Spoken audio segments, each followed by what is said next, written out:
Welcome back. Today we're going to dig into a present issue that affects students, teachers, and society at large: how the modern American educational system is failing to cultivate a sense of community, responsibility, and morality. Instead, it often indulges in fostering self-centered attitudes and an over-individualized mindset. And that is a problem. Let's start with the harsh truth. The modern educational system, especially here in the US, is too focused on the individual student's desires, preferences, and self-expression. It encourages students to view themselves as the center of their own universe, without teaching them the critical skills of working together, thinking beyond themselves, or understanding their place in a larger community. The system emphasizes what you want, how you feel, and what you need to succeed, rather than asking students to consider their obligations to others. The result?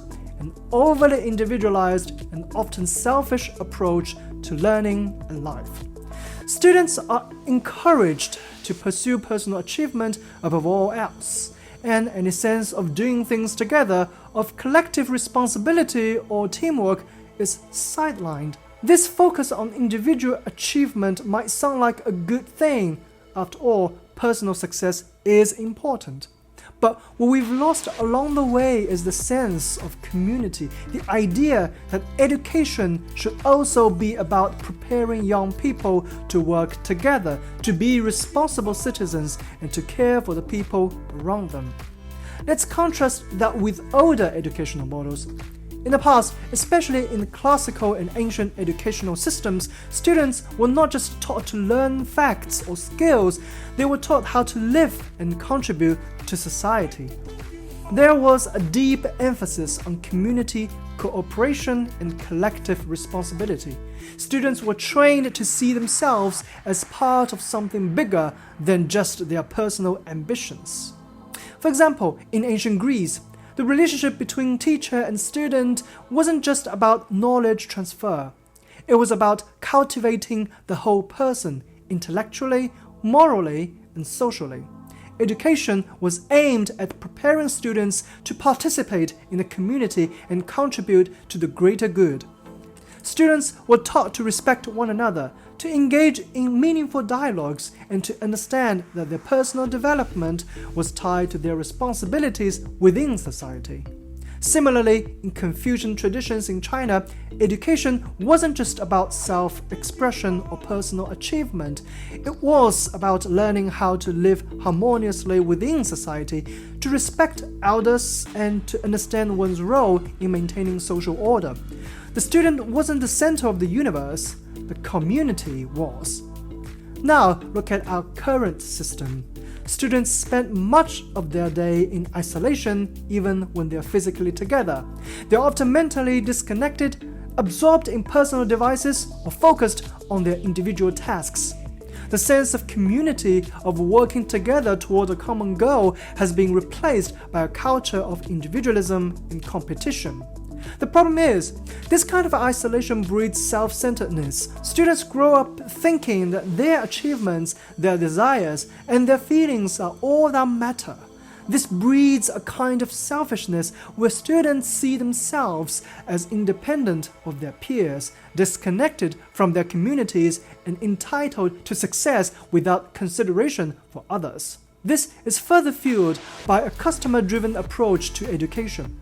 Schools often treat parents like customers, trying to keep them happy by catering to their child's individual needs.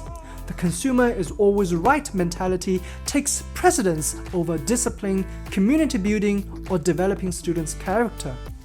The system is more interested in keeping students comfortable and satisfied than in challenging them to think beyond themselves. And we are seeing the consequences.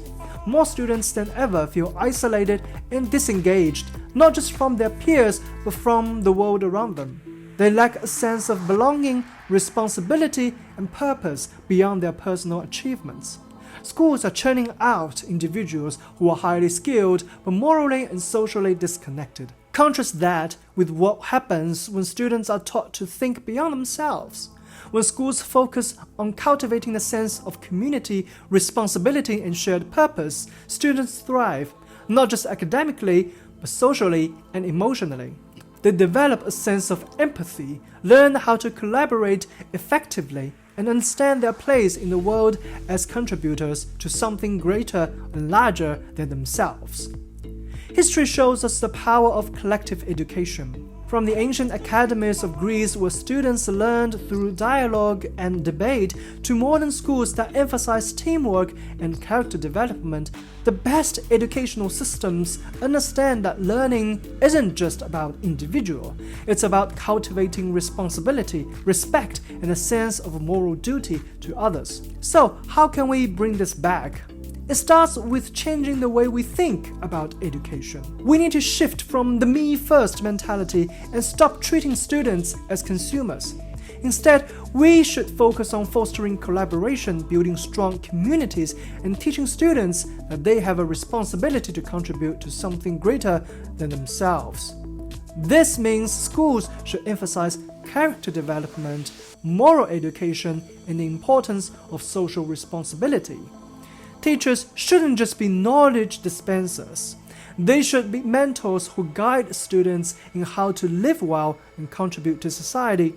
Students should learn that their actions have an impact on others and that true success comes from working together, not just from individual achievement. In a world that often celebrates individualism and competition, we need to remember that education isn't just about producing successful individuals. It's about building a better society. By fostering a sense of community, responsibility, and morality in our schools, we can raise students who are not just achievers, but responsible, compassionate members of the society. If you enjoyed this discussion, don't forget to like, subscribe, and share your thoughts in the comments below. How do you think we can bring back a sense of community and responsibility in our schools?